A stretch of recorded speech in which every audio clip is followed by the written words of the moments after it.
to ease federal restrictions on marijuana for medical research. President Trump says his executive order won't legalize or decriminalize marijuana for recreational purposes, but reclassifying cannabis as a Schedule III substance will relax regulations that restricted medical research. The facts compel the federal government to recognize that marijuana can be legitimate in terms of medical applications when carefully administered in some cases. The president says he fielded many phone calls from friends pushing for the reclassification. As a Schedule III substance, cannabis would be treated much like ketamine and anabolic steroids. Fox's Jared Halpern at the White House. The DEA was already reviewing reclassification. It's not clear how long the process could take.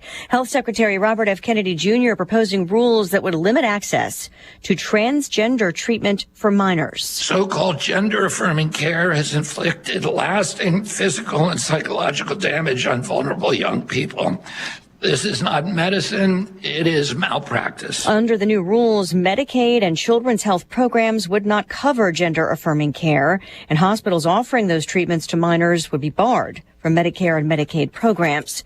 A North Carolina congressman just confirming that a NASCAR champion has died in today's fiery plane crash at a regional airport north of Charlotte.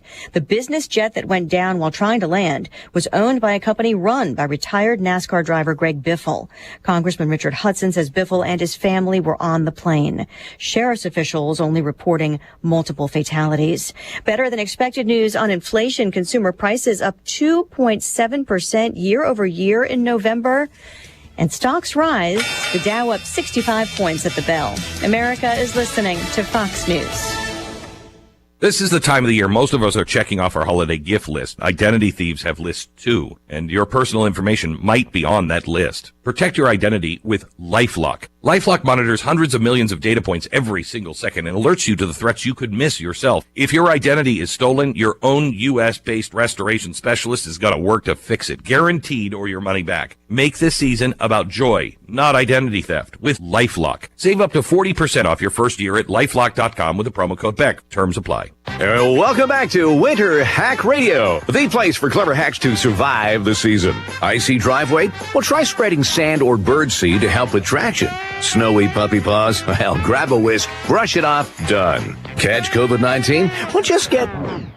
Actually, there's no hack for COVID-19. But if you test positive, prescription medications for COVID exist. Ask your doctor if they're right for you. Visit PfizerForAll.com to learn more. Sponsored by Pfizer. A Boston area man is sentenced for murdering his wife, whose body was never found. Brian Walsh has been given life in prison without parole following his conviction on Monday of the first-degree murder of his wife, Anna Walsh. Judge Diane Frenier listened to victims' statements before the sentence was read. Mr. Walsh, you will live with the guilt and burden of Anna Walsh's death for the rest of your life. Walsh pleaded guilty in November to misleading police and illegally disposing of a body after admitting he had dismembered Anna's body and left it in a dumpster. She was last seen on New Year's Day 2023. During the trial, prosecutors told jurors of digital evidence from devices connected to Brian Walsh, including searches of, quote, best ways to dispose of a body. The couple's 3 young children are in state custody. Tanya J. Powers, Fox News. The defense claimed Walsh found his wife dead and panicked. Tennessee's governor has just pardoned country star Jelly Roll for his criminal past in the state, acknowledging the Nashville native's long road back from drugs and prison. The singer-songwriter's convictions include robbery and drug felonies. He has said a pardon would make it easier to travel internationally, in part for Christian missionary work.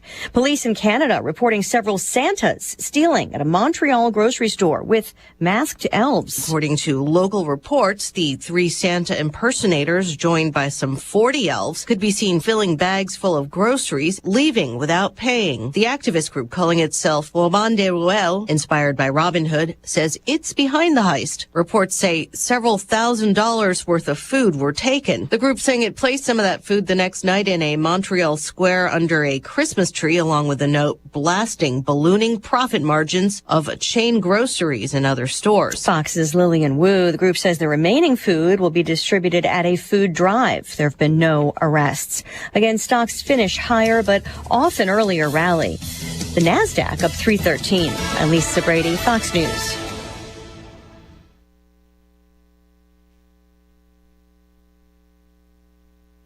The Drive with Curtis Allen and Evan Stone on ESPN 93.5. What do you guys want to talk about? My dad was cremated.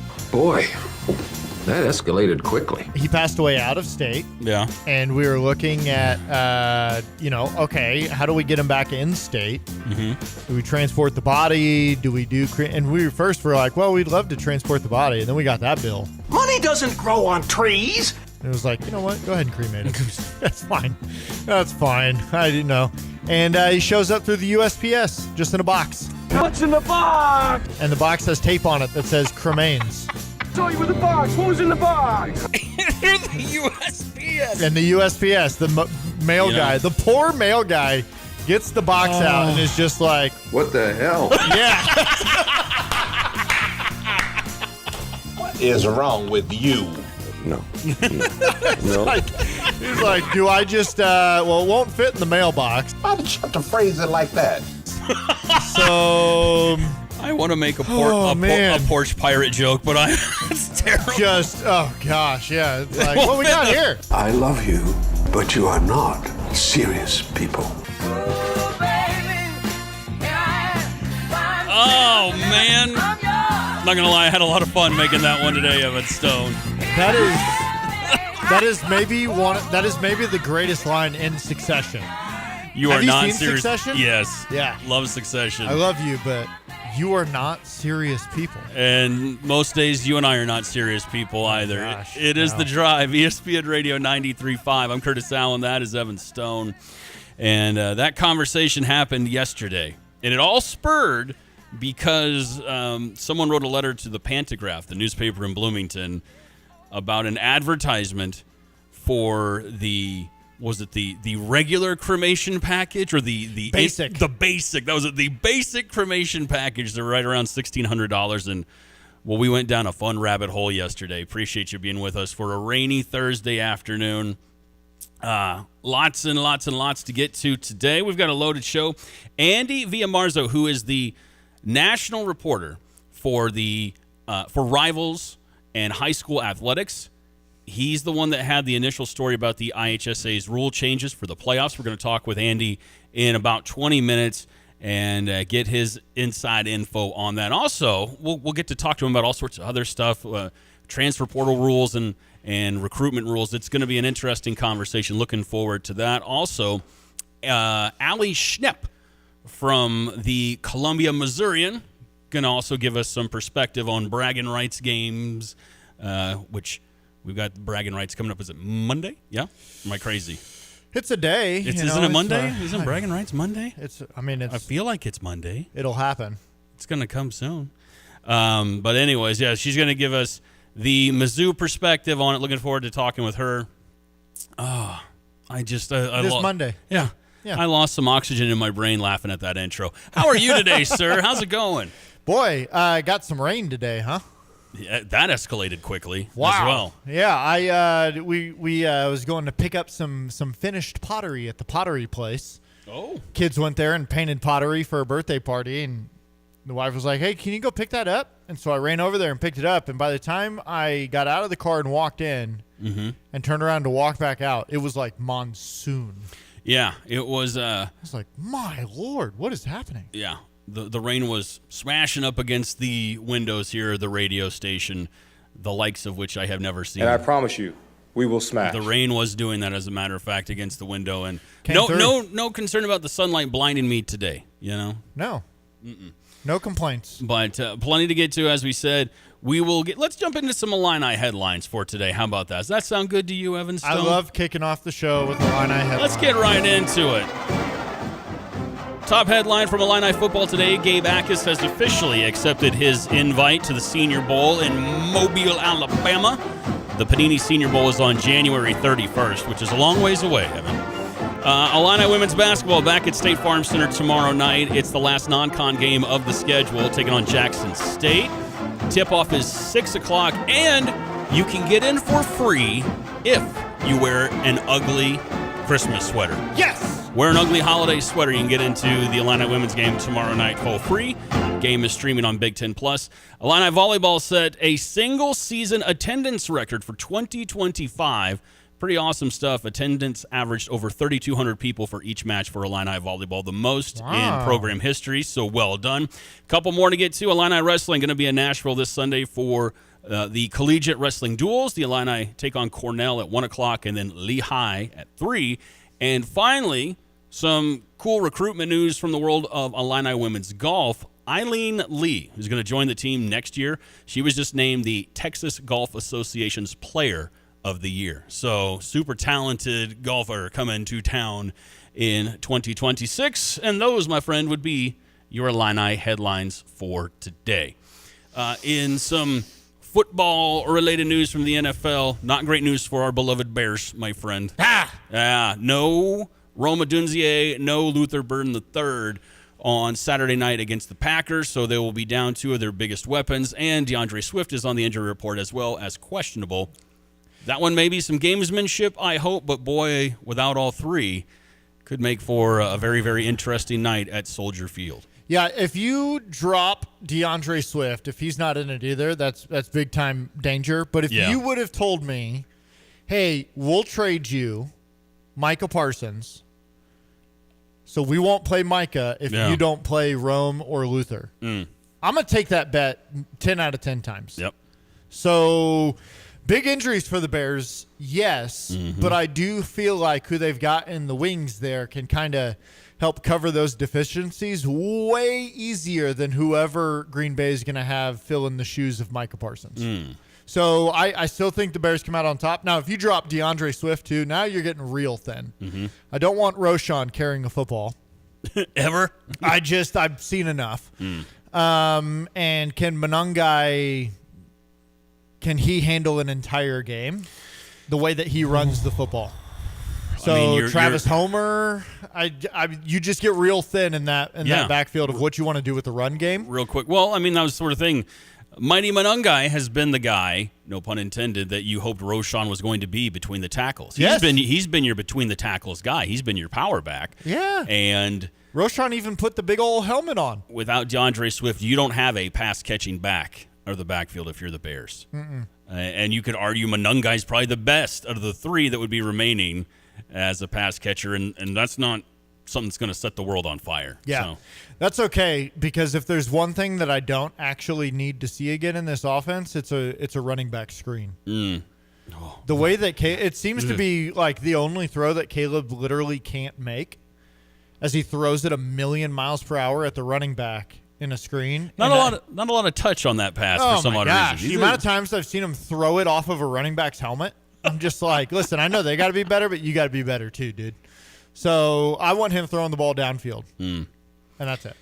I would imagine without the 2 wide receivers, you're going to see a healthy dose of a now healthy Cole Kmet back along with Colston Loveland. I think those guys instantly become your big weapon. I mean, DJ Moore is still DJ Moore, right? But I think you're going to see way more twin sets from the tight ends on Saturday night against that Packers defense. Well, Packers defense is still really, really good, man. Even without Micah Parsons, they're still pretty darn good.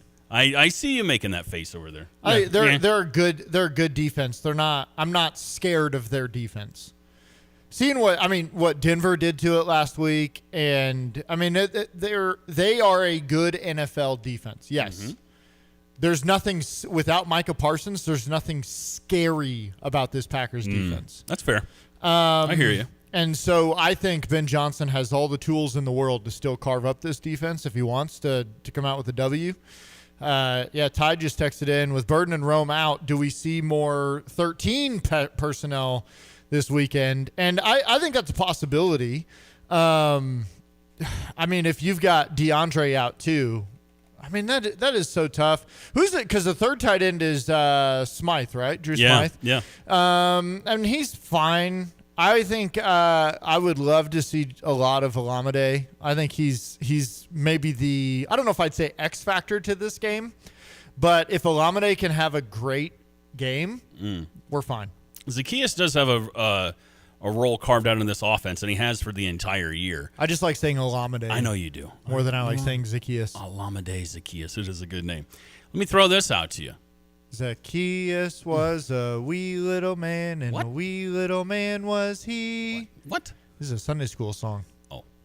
Is I don't remember the rest, actually. Okay. But, yeah, Zacchaeus is a little guy in Scripture. He's a little guy.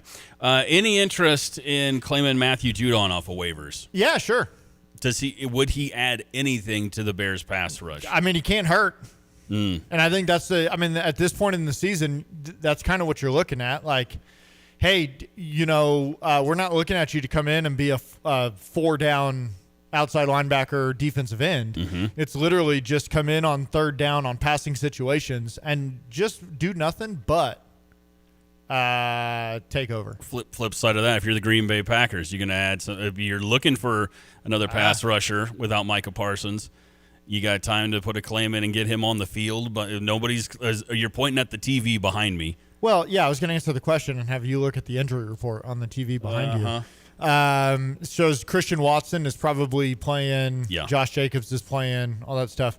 I mean, I don't think Matthew Judon's not going to end the season sitting on his couch. No, there's lots of teams that have a need for a pass rusher and teams that are playoff teams that need it. But Patriots, Bears, Packers, Niners, those are teams that all need pass rushers and that are trying to get into the playoffs.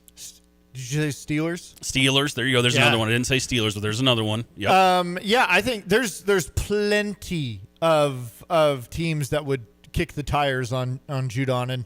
And somebody, I can't remember who, I wish I gave them credit, but somebody had posted on Threads the other day that if you remember the Hard Knocks Chicago Bears episode, Ryan Poles really wanted to trade for Matthew Judon. There was a time when he was really sought after, which this is why this is so full circle and interesting to me. I was one of the guys that was saying, go get him. You need a pass rusher. And he's one of the few, at that time, elite ones that were out there. And now looking also, for a new home. Yeah, a little concerning, Ryan Poles, his willingness to give up third-round draft picks for guys who don't last very long. Sometimes he gives up fourth-round draft picks. You got Keenan you got Keenan Allen 1 year on a fourth. That worked out for some possession receiver touchdowns last year. All right, cool. One of the funniest what they got out of it, graphics, each team, is that Keenan Allen trade. Yeah. Because it's like the Chargers got, I can't remember who they drafted in that fourth round, but they got him and Keenan Allen. He came right back. Yeah, Came right back. Catching touchdown passes this year from Justin Herbert. He's doing just fine. Got jack squat. Yeah, they sure did. 217-359-2255. Our guy Joe Keller in Springfield just texted in on the Max Twin City Recycling text line some ideas for etched in stone for you, my friend, which we will do right around 4:40 this afternoon. Have you done your research for etched in stone? You know where we're going with bowl season here and a big weekend of NFL games. Yeah, we got some good picks. Joe likes the upsets this weekend. Does he? He likes the underdogs. All right. Chicago plus 1.5. Yeah. Chargers plus 2.5. Panthers plus 3. Alabama plus 1.5. And then he's got Texas A&M minus 3.5. A&M covering. And then he said, "Roll dang Tide." Roll dang Tide. Yeah. No, he didn't say any of that. He didn't say the part, but I added that. He did say Roll Tide. He did say Roll Tide. Feel free to chime in, 217-359-2255. Also, we'll get to this a little bit later on in the hour. Barry Lunney and Aaron Henry met with the media today. Get to some comments from Barry Lunney in regards to the Tennessee Vols defense. And he says it looks very similar to what they faced last year against South Carolina in the bowl game. I thought that was interesting. So we'll get into that quote a little bit later on in the show. Up next, we've got to talk with Alex Miavarza, who's done a fantastic job, an absolutely fantastic job with this story on the rule changes for the IHSA in 2026. So we'll talk with him next on The Drive. You have a Dixie chopper, ladies and gentlemen, and I would presume they have till, the end of this month to go buy this deal. A $7,500 on a Dixie chopper, which your place at Dedicated Diesel can service. So this is something that you'll have support for. But it's a $7,500 fastest lawnmower ever made, Dixie chopper. What is this deal? It's a Z2 42-inch cut, and we'll sell that the first $4,000 out the door. This is one. There's one of these. There's one of them. So this is like, okay, here, take this from me. It's kind of our Christmas present to the Champaign-Urbana area. $4,000. $4,000. Yes, it is a residential model, 23 horsepower, 42-inch cut, and we'll do that for $4,000 plus tax, of course. Sheesh. Okay. If you're going to run, you have a pretty big sized lawn, they're going to spend less time doing the lawn. Yep, and the only way to do this is to email me at timo@gftlog.com. In 1925, a small plumbing company began its journey in Urbana, Illinois. Over the decades, the business grew thanks to hard work and great people. In 1966, things changed when Dave Reichard, a veteran, met veteran Ken Asklin, who was an architectural engineering grad from Illinois. The two realized their shared vision for excellence. Their partnership took root, and in 1975, the name changed to A&R Mechanical. With Dave as president and Ken as vice president, A&R Mechanical expanded services, becoming the go-to full-service contractor for all of Central Illinois. A&R went from a plumbing-only contractor to a full-service mechanical contractor with their own sheet metal shop. Today, A&R is a plumbing, heating, ventilation service company with the same excellence in customer service as they provided nearly 100 years ago. Design, build, and maintain. That's what served A&R Mechanical for nearly 100 years. Find them at Lincoln and Kettering in Urbana or online at ar-mech.com. Hi, I'm Tyler Weaver, president of Carpet Weavers Flooring and Furniture Gallery. It's time to come home to Carpet Weavers. We don't want you to just like your new floors. We want you to love them. From waterproof floors and carpet to furnitures and design advice, we've got a team of experts on your side. We'll get you the best price and the best quality products. And complete your home with furniture and accessories. Buy it all with free financing too. Come home to Carpet Weavers, where floors, furniture, and family meet. Football season has kicked in, and you can bet like a pro with the world's largest sports book at your fingertips. Circus Sports Illinois. It's sports betting the way it should be, with high app limits, low holds, exceptional customer service, and no bet fees ever. Other books may charge you just to get on the field, but with Circus Sports, every play is yours to call. Start betting like a pro from anywhere, anytime in Illinois. Download your new bookie today at circusports.com. Must be 21 or older. Gambling problem? Call 1-800-GAMBLER. You've changed thousands of diapers, played hours of peekaboo and duck, duck, goose because you do anything for your kids. That's why it's so important to protect them with life insurance from State Farm. State Farm agent Kurt Lenschow will help make it easy and affordable to help you protect your family no matter what the future holds. Because for the people you do anything for, life insurance could mean everything. Call State Farm agent Kurt Lenschow in Champaign-Urbana today. Like a good neighbor, State Farm is there. Make it an unforgettable New Year's Eve at Houlihan's. Enjoy an exclusive 4-course feast for couples and singles paired with special cocktails or mocktails. Book your reservation for 5, 6:30, 7:30, or 9 and get a complimentary sparkling beverage for a toast. But that's not all. Stay the night in a luxurious hotel room at iHotel. $89 before tax. Perfect for a cozy New Year's getaway. Reservations are preferred, but walk-ins are welcome. Visit stayatthei.com or call 217-819-5000. The Drive with Curtis Allen and Evan Stone on ESPN 93.5. Welcome back into The Drive, ESPN Radio 93.5. I'm Curtis. That is Evan. Some big news that was just announced earlier in the week in regards to rule changes for the IHSA in 2026. And the playoffs are going to look a lot different. The elimination of Week 0 and a great article was written by Andy Villamarzo. Andy he's the national reporter and covers high school sports for Rivals, and he is on the Dick Van Dyke Appliance World phone line with us to break it all down. Andy, how you doing today, man? I'm good. Thank you for having me, Curtis, on the show. Oh, absolutely. We're glad to have you. So we've heard for years about, well, will the IHSA do this? Will they do that when it comes to rule changes? Let everybody have a playoff spot. What was the deciding factor that made it so now for the upcoming 2026 year?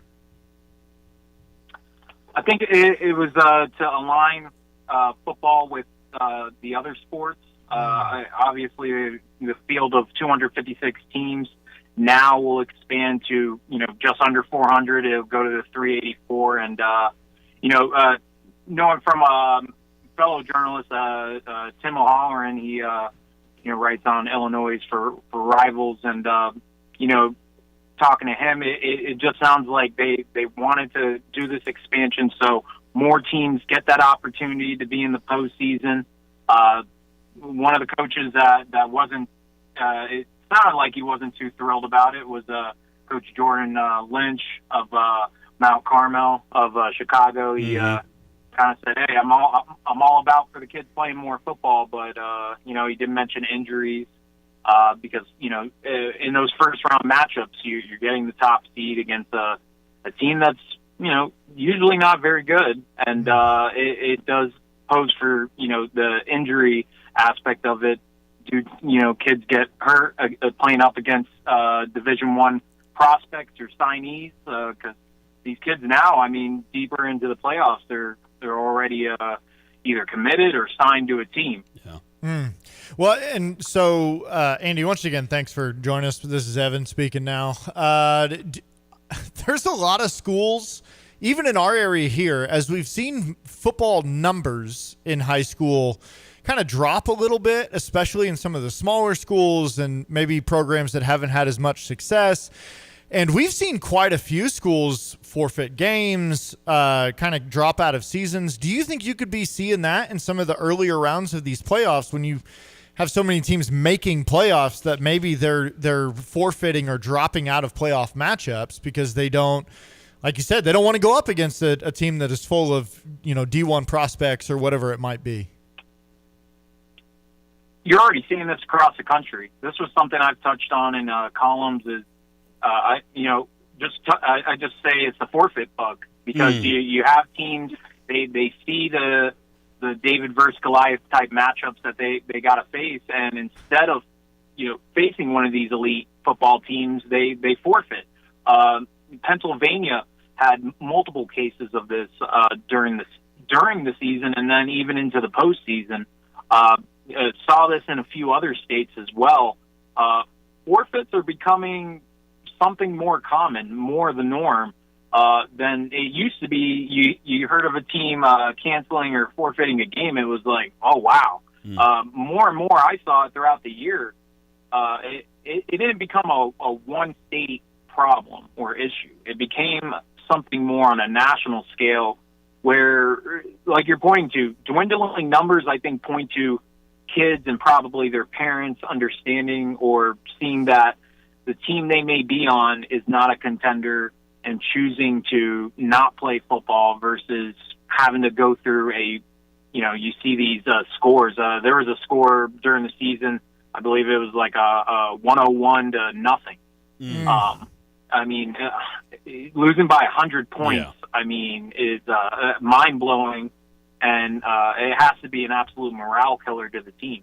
Yeah, especially when you think about how many in these smaller schools, how many cross-sport athletes you have. And as you get into playoff season, you're also beginning to cross over into wrestling or basketball or whatever. And so if I'm a 1-8 football team that just got into the playoffs, but I'm ready to get into basketball season, I'm not going to risk myself going up against a top seed and, lose my basketball season getting hurt. And so we've looked at some of the red flags, or at least yellow flags, and some of the dangers and maybe things that'll be ugly about this. But what's the good stuff? Like what is the deciding factor that the IHSA specifically looked at this and said, you know what? Yeah, let's do this. I believe it's just to expand it and give these teams the opportunity to be in the postseason, and to look at this as kind of like it's no longer exclusive, right? Like the playoffs, I think all of us probably would see that as like you earned that opportunity based on the amount of wins that you get in a season and you qualify. The states. I'm in Florida. It is a more selective process. 8 teams in a region go to the postseason, and a region has 32 teams. Wow. So, you have a lot of teams missing the playoffs. So if they make it, it means something. But I will say Illinois is not alone when it comes to, most of the teams making the playoffs. And Massachusetts, which I've been on a couple shows over there talking Massachusetts high school football, all the teams make the playoffs. So it's not out of the norm to kind of look at the situation that the IHSA has now proposed and passed and say, wow, it's just the state is much larger than Massachusetts. Probably a better comparison would be Colorado. Colorado has 30 teams in each of their regions, and I'd say like 24, 25 of those teams will make the playoffs. So you're only having 4 or 5 that'll miss. And with the IHSA's, it's Proposal 19, what was passed. Yeah. Teams that have 4 or 5 wins, you shorten that season down to 9 games. You take away week 0. All those teams, they're going to make the playoffs. They're going to make the playoffs winning 4 or 5 games, and maybe that looks better than seeing a 2 or 3 win team. But I think to Coach Lynch's, his thoughts on that is, are those teams actually of the caliber to be making the postseason? But I mean, I'll say I haven't seen an Illinois high school football game, so I couldn't exactly tell you, what team shouldn't be facing the Chicago Mount Carmels of the world. And Sure. But it is something that is going on around the country where more states are expanding the postseason fields. And I think with the IHSA, they're just looking at it as all of our other sports are doing this. Football's now, added on to this. ESPN Radio 93.5. It is The Drive. I'm Curtis. That's Evan. Andy Villamarzo from Rivals. He is a national high school sports reporter for Rivals, is on the Dick Van Dyke Appliance World phone line with us. So, Andy, prior to this, I would say over the last decade in the state of Illinois, we have seen a lot of conference realignment, and the IHSA would say the reason for that was for things to be more competitive, that including downstate Illinois. Things that in central Illinois you would see 2 or 3 schools that kind of for a long time were the dominant teams in those conferences, so it was supposed to be a bit more competitive.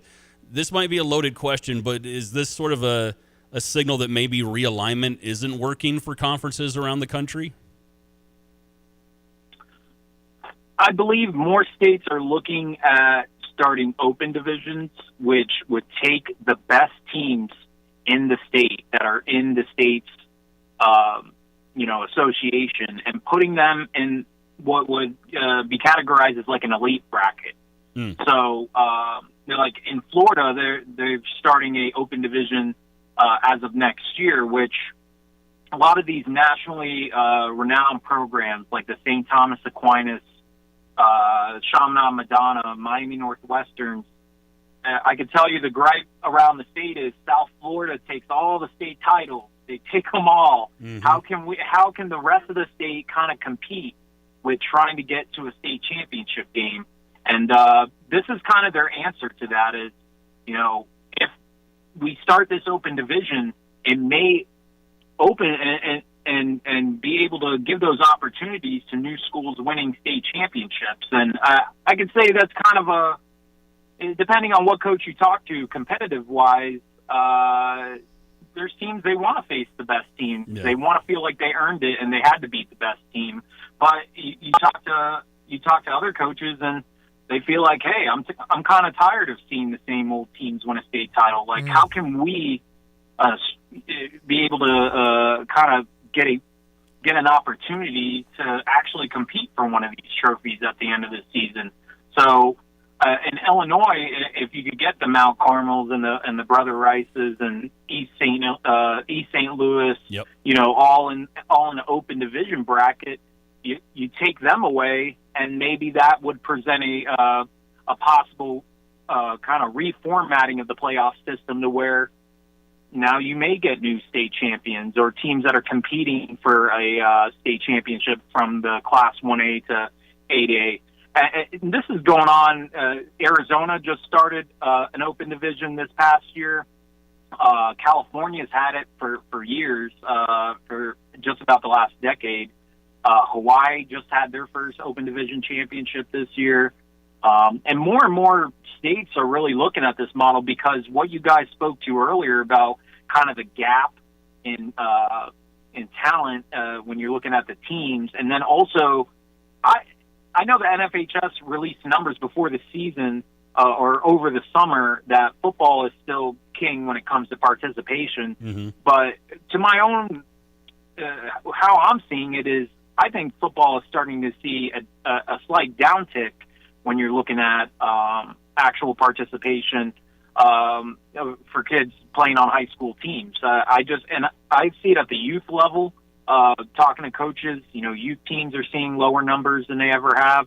I think there's just this shift when you talk about kids going out and playing for their football teams. They're at their high schools. I think it's just a kind of changing environment where you don't want to, after school, go out in 90-degree heat or, whatever the temperature is in your respective state.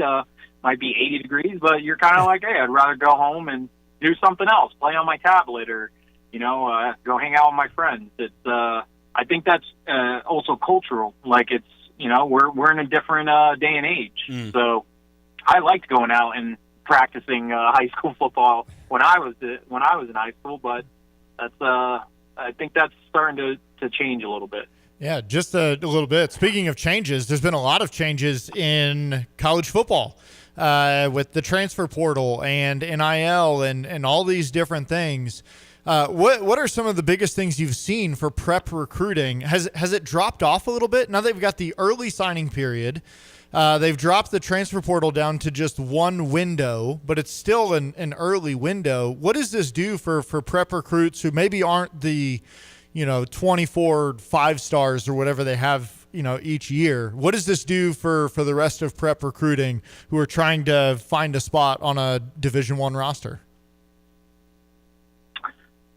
I think it's continuing to tighten that, especially here over the last couple of years, in talking with coaches about their players looking for a school to play at on the next level. It's just continuing to minimize those opportunities, and it makes it more just imperative that, if you're somebody that is an elite player, you make your commitment earlier rather than waiting till the last minute. It used to be National Signing Day in February. You could wait all the way to that day, and you could make your commitment as a senior and then sign that day. But kids more and more over the last couple of years, really, I saw it very much so this year. They had long made their decision, and you only saw a handful, to me anyways, I only saw a handful of flips on the early National Signing Day period. And, I think it's becoming much more of a business decision. You kind of know what you're potentially being offered. And, these athletes, they have agencies they're working with in negotiating those terms. And this is becoming more and more transactional than it ever has been. So it kind of, and I kind of seen over X, formerly known as Twitter, a couple of colleges actually, they're not referring to a player just returning. They're referring to them as re-signed. And that's kind of an odd way to put it when you're talking about college football or college sports in general, because we would always just see that, a player has committed back to a school, not re-signed. So it definitely makes it, I think it brings it to light. Like we are in a new age of college football, and for better or worse, because I do see a lot of people kind of voicing their dismay with where the college football world is at nowadays. This is where it is at. The times they are changing, my man. Andy, where can everyone find you on the socials? I repost. I post a lot on X here. So you can find me at Andy_Villamarzo. And then you can find all of my work over at on3.com. Go to the Rivals High School section, and you'll probably find me writing about some state somewhere. I was just in Atlanta, Georgia for the high school football state championships there, and finally returning back home to Florida after being in Miami for the Florida State Championships, Alabama and Birmingham for theirs, and Chattanooga, Tennessee for theirs. So it's been a long last couple weeks, but finally we'll be back home for a bit. Andy, I got one more question for you. As you've been everywhere for so long, who is the greatest prep recruit you've ever seen in person? Ooh, that's a great question. Jeremiah Smith. Really? That's the best. For me, in my time in covering the game since 2007, that's the best player I have seen. I'll take a line from my colleague Joe Frisaro. He told me you could just put an NFL practice jersey on him, and you could put him in a practice for any NFL team, and I don't think anyone would bat an eye. And that's not just him standing there with the guys in a warm-up line. That's if he started running routes, if he started catching the ball. I mean, and we're all seeing it every Saturday with his play at Ohio State. Like, he is, when he was at Chaminade Madonna down in Fort Lauderdale, I covered him as a junior and senior. Just watching him against high school defensive backs, I mean, it was an absolute cheat code. He had a game.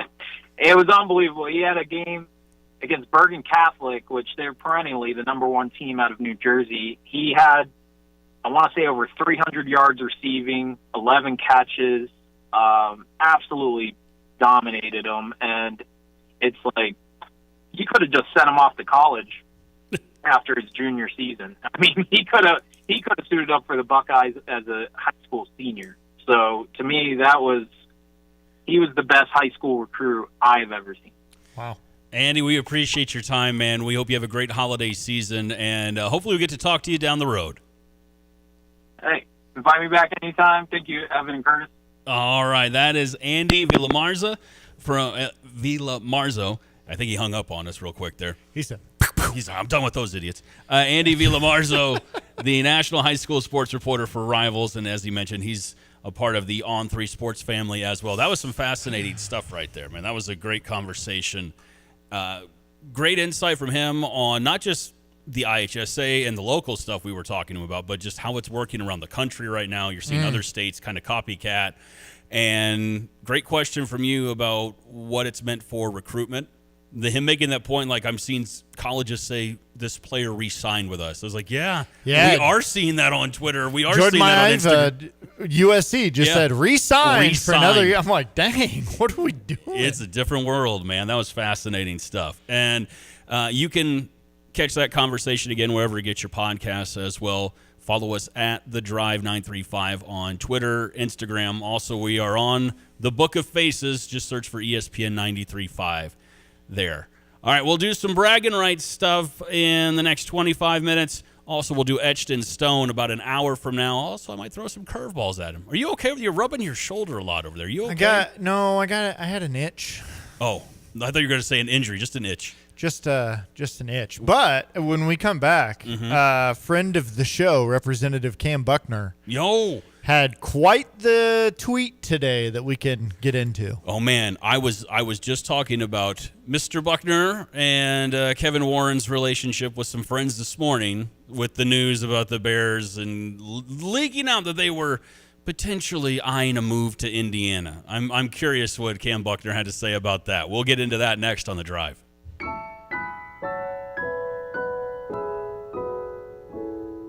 With the holiday season upon us, we at Gale Frericks Trucking would like to take time out to express our appreciation and heartfelt thanks to our drivers and support staff. We take pride in making family and safety the top priorities at GFT. This is Operations Manager Donna Onstadt, inviting all Class A CDL holders in Central Indiana and Illinois to join our family so you can provide for and spend more time with your family. We offer paid holidays and vacations, home time every weekend and holiday, the industry's top pay package, safety and operations bonuses, rider program, insurance, and more.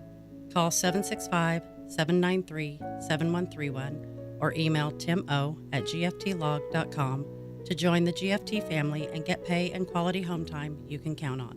765-793-7131. At F&B Wealth Management, it's not just about numbers, it's about people and communities. Hi, I'm Ryan Heiser, President and CEO of Fisher National Bank and F&B Wealth Management. Our team is united by a shared passion for helping you achieve your financial goals. We are equipped and eager to work together to craft personalized financial solutions just for you, including retirement planning, risk management through life insurance, long-term care insurance planning, and investment advisory services. Together, we will celebrate milestones, navigate life's transitions, and build a financial future that reflects your values. Experience the difference of a team that truly cares. Visit investwithfnb.com to learn more about dedicated advisors and start your journey toward a financial confidence today.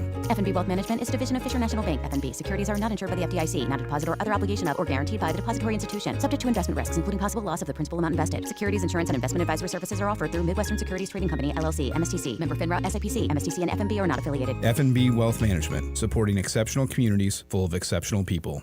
Actually, I called the provider. It was just going to be a while before I could have service, and I couldn't wait, so I was recommended to Classic. Professionalism, their dependability, credibility, and the service technicians, I wouldn't ever call anybody else.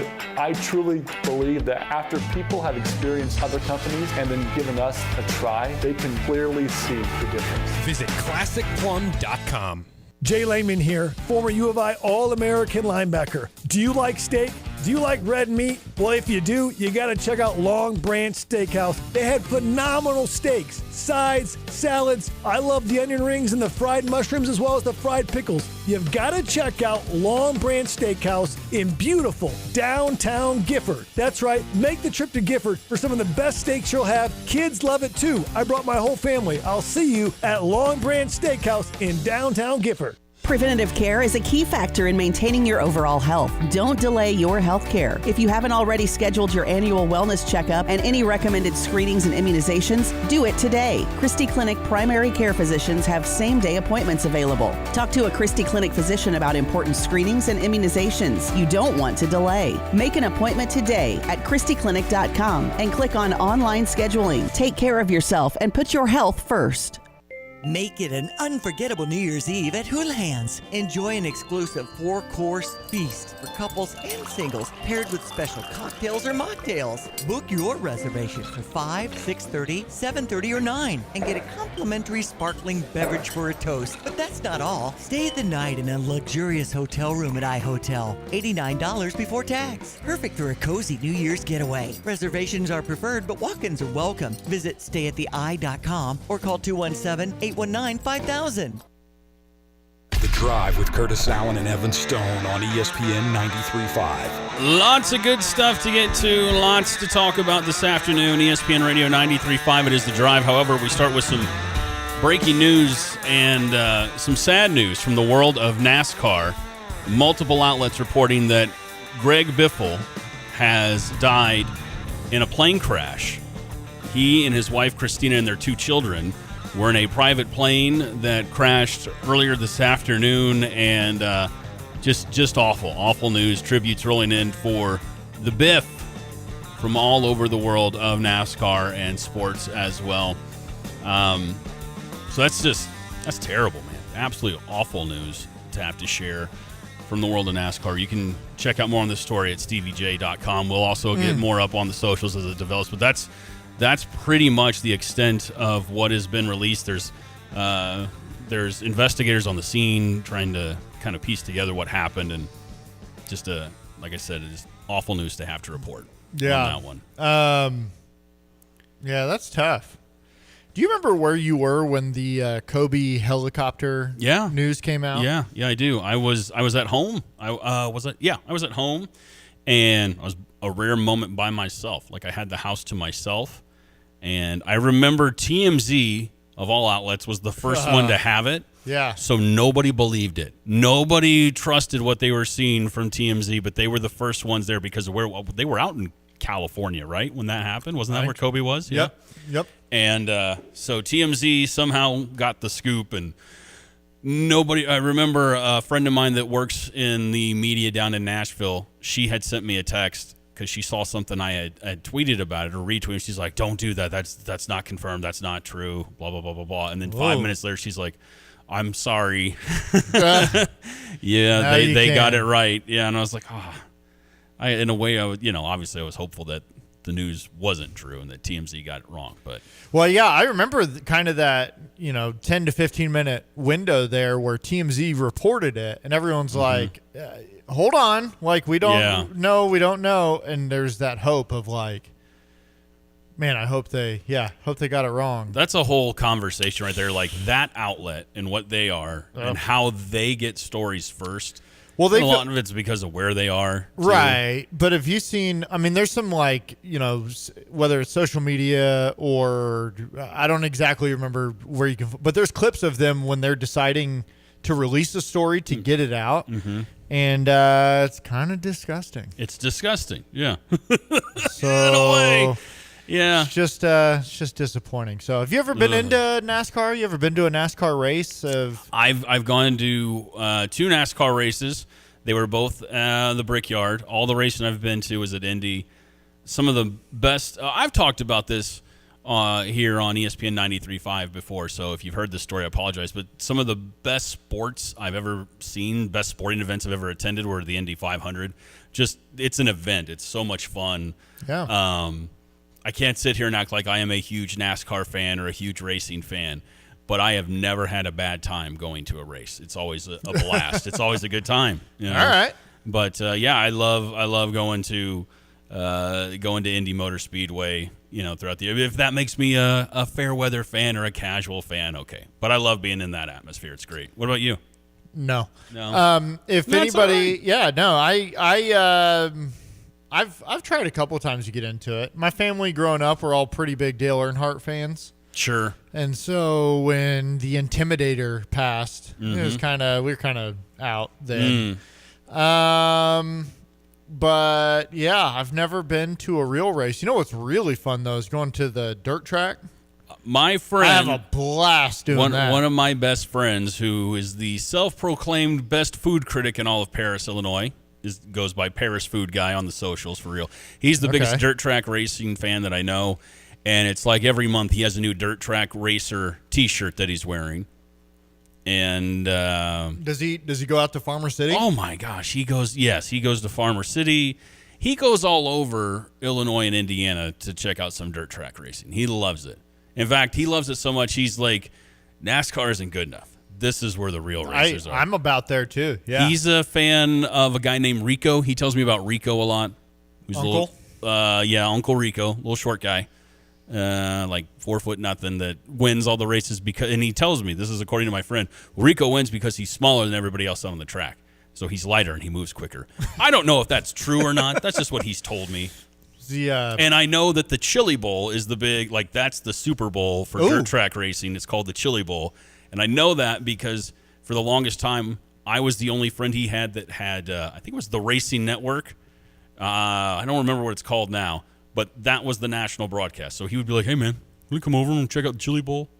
So he would just drive over to my house. He would drive 45 minutes so he could watch the Chili Bowl with me. When I'd be like, yeah, come on over, man. It'd be fun. When I lived in Colorado, I worked with some high school students out there, and we had this freshman girl. And one day she was like, hey, you should come watch me race. And so I'm thinking like, cross country track, like what do you? She was a dirt track racer? She was like, no, you come out here and drive a car. And so I was like, all right, sure, fine. We go out there and she got us pit passes and stuff. And dude, she dominated. Yeah. This little, I guess she was a sophomore at the time because she had a license. But this little white sophomore girl that pretty would hop in the car and then just like, vroom, floor that thing. One time we were out there and her car just burst into flames. Yeah, I see that a lot. I was not ready for that. I see that anytime I watch dirt track racing. It seems like I see something like that happen. Oh, and everybody's totally calm about it, and then me, that doesn't seem good. Everybody okay? And then her senior year, her younger brother got in, so he was a sophomore, and they raced together, and that created some heated moments. Yeah. between the two of them. Rivals. Oh, yeah. Sibling rivalry. Sibling rivalry on another level right there. Speaking of rivalry. Yes, sir. Representative Cam Buckner has a little bit of a rivalry with what the Chicago Bears leadership is doing and how they're attacking it at the moment. And he had a tweet this morning. Said, I've got plenty of ideas on what needs to happen next in the Chicago Bears stadium saga, but I'll offer the team some free advice. Announcing you're staying in Chicago the day before the draft, bad. Announcing you're focusing on Arlington Heights the day of the season opener and then losing said game, bad. Announcing you're looking at Indiana a few days before the biggest game of the season, bad. Maybe we take a break from Bears Stadium talk until after the season. This is a pivotal week. It is pitiful, too. And pitiful. Beat Green Bay, and then this is it right here.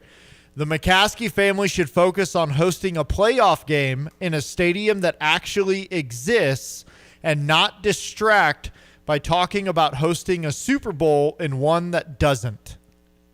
Give him a heater. I mean, it truly is. I don't think anybody's super surprised by the way that Kevin Warren is handling all of this. And it seems that they had to, put something out because a scoop was about to break that they were looking at Indiana. Of course. But it's like, seriously, what are you doing? We have a huge game this weekend, and you have an open letter to the fans about Northwest Indiana? I don't know. If there were ever a time for me to play this one. Please don't let it be on the Bears. There it is. We can't get out of our own way. No, they can't. That is like the remnants of dumb management in this organization that longtime fans have hated and hated for years. Like, what are you doing? You're tripping over your own 2 feet, to put it in a PG kind of way. What are you doing? The way that you could be hyping up this Saturday night Chicago Green Bay for the NFC North in December. What do you? And I know it's nationally televised. Obviously, is it on NBC? Do you remember? I think it's on Fox. Okay, I was curious. So, how many times do you think we'll hear Brady talk about Gary, Indiana, then on the broadcast or something like that? This is another thing. This has been a thing since the 90s, at least, with the Bears hinting that they were going to move to Indiana. And get ready for the Gary, Indiana Bears. It's going to happen. They're not going anywhere. Kevin Warren is leveraging, is all he's doing. He's trying to find the best tax deal he can and who will pay for a new stadium for this organization.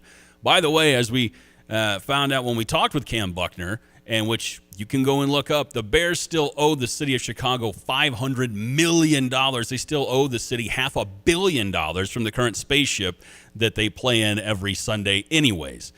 Like, again, yeah, what the hell are you doing? Yeah, and Chicago's still footing the bill. So a little bit of a mess going on over there. But you know what would fix all of that in the immediate future? What would?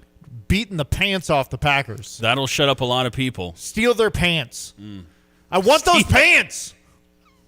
We were just doo-doo. No, wait a minute. No, we don't want the doo-doo pants. Yeah. No, we don't want that. Couple things I did find. Yes, sir. I know we're going to jump into something else here in a second. No way. The Green Bay Packers without Micah Parsons. Yes. I found some statistics. Hit me with them. So, when Micah Parsons plays, the QB, the quarterback's off-target percentage is 16%. When he does not play, it's 11%. Okay? It's a little better.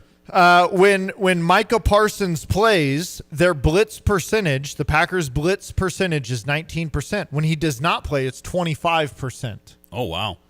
That's a big jump. The opponent's passer rating when Micah Parsons plays, 89.1. When he does not play, the quarterback's opposing passer rating is 101.4. That's a big jump, too. So what you're going to see this weekend when the Packers don't have Micah Parsons, they got to bring a lot of extra pressure from other places. And if there's any duo that I expect to be able to exploit blitzes and holes in the secondary, it's Ben Johnson and Caleb Williams. So the atmosphere around the Bears was so positive before this stupid story That's what came I'm out saying. The about everything was like, if you were to talk to anybody that's covering and we have talked to plenty of people that cover the Bears. We're going to talk with Chris Krasinski tomorrow from Fox 32 Chicago, who does a great job covering the Bears. Well, and it was going to be, hey, what's the vibe in the locker room? What's the vibe with the team? Blah, blah, blah. Like, it would be game day stuff to talk about. Instead, this cloud is now hanging over the organization. It's just something that I think the McCaskey family likes it. I think they enjoy. I don't think they know what happened. You know what? I bet you're probably right. I don't think they're aware of anything that's you're happening. probably right. Somewhere right now, just George is just like, what? Yeah. He has no idea. There's probably a big old curveball that just hit. They're like, oh, did you say? Curtis's Did you say curveball. something about a curveball, buddy? You knows I got some for you. Here we go. New study out from the University of Michigan, so take this as you will, found that stubbornness and optimism are a key to a longer life. It's true. Yeah. Just the buttholes live forever and the good people die young. It's true. News attack for you. Dog owners have been warned not to brush their pets' teeth with human toothpaste after research suggested it was being used as a solution to bad breath. Did you ever try to get a dog to spit and rinse too? It's terrible. Doesn't work. No. Do you brush your? Do you have a dog? Not anymore. Not anymore. He died. From the toothpaste? We cremated him. Oh, that's of course you did. Not finally. We got a couple more to get to here. The most dangerous age to drink alcohol, scientists say, it may not be what you think. And I think most of us that have consumed alcohol in our lives, maybe we made a mistake or two. And you get older and you pretty much figure out, all right, I know how to handle myself. I know what the limit is. Well, think again. A study found that excessive drinking in older adulthood, 65 and up, can be incredibly damaging for your brain. Why the big risk? Because older adulthood, like younger adulthood, is one of the 3 periods of dynamic brain changes identified in the study. So as you enter old age, your brain starts atrophy, and boozing it up makes it go a little bit quicker. So just be cool when you get to your 60s, all right? Cut back on the beer, Evan, would you? When you hit 65? I hope I get there. You'll get there. Speaking of boozing, here's a prime example why. A real headline: too drunk for pizza. Heavily intoxicated man in Florida ordered a slice of pizza at a convenience store. We were just talking about gas station pizza. But he passed out on the floor before he could pay for it. Police arrived, used the money in the man's pockets to pay for his pizza, then hauled him off to jail for public intoxication. Dang. And finally... Did he get to take his pizza to jail? Oh, no, I don't think so. I think he had to pay for it and then didn't even get it? You know what? I hope the cops ate his pizza. It's his own fault. Or I hope the guy that was in line behind him picked it up off the floor. Gave it one of those, and it's fine. Here's just one I'm curious from you in the text line as well for the next hour. Just want to hear from you at 217-359-2255.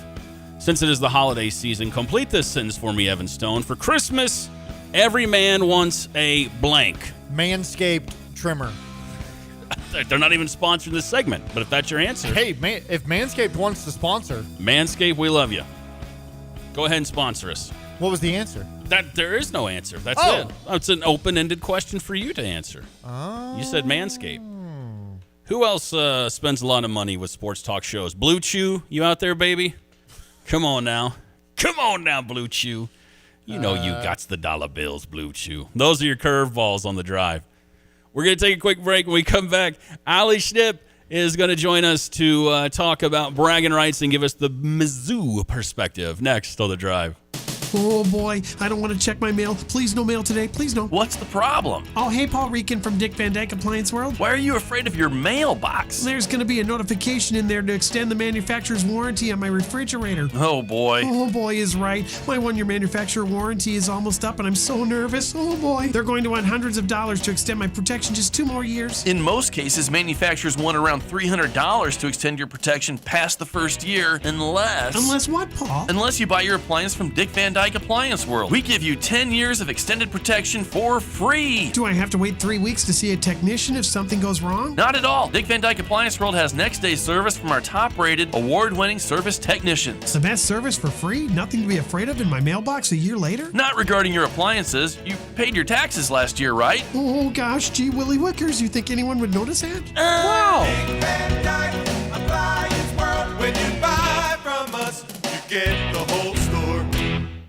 On the first Christmas, baby Jesus was born in a stable because God loves each of us. This Christmas, how can we show God we love Him too? Jesus said we can show our love for God by loving our neighbor. Let's make God happy this Christmas. This is Jim Manley. Throughout this year that's been tough for so many, Empty Tomb Inc. has worked with church people to show their love for God through practical works done in Jesus' name. Clothes, food, furniture, and financial help are shared at our local neighbors' points of need. In addition, Research and Mission Match encourage churches to help our neighbors globally too. Your gift to Empty Tomb now will help people in our local area at their points of need all through the new year. Please send your check to Empty Tomb in Champaign, Illinois, or go to emptytomb.org to donate. Thank you. Merry Christmas, baby Jesus. And Merry Christmas to you too.